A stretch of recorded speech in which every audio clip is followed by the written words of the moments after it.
Hi guys, welcome to my YouTube channel. I'm back. Ito ang ating gagawing insaladang ano na yung Tagalog na ate? Hindi.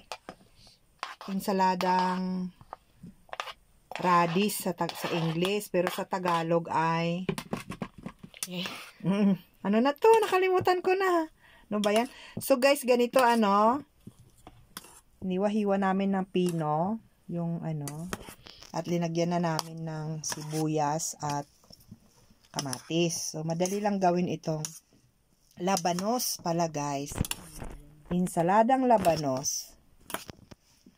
At itong labanos guys ay ayuda ng kapitbahay. May dinala nila dito sa amin. Kaya ginawa kong insalada naman ng gagawin ko sanang kimchi.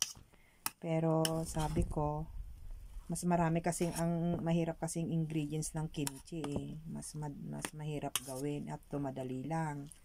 O yan lang guys. At lalagyan natin ng 2 kutsara na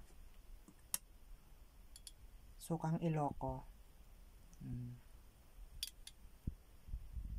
Yan. At konting asin. Meron na kayong masustansyang salad. O, itong asin, ganun lang guys. O, yung 2 pins. Yan.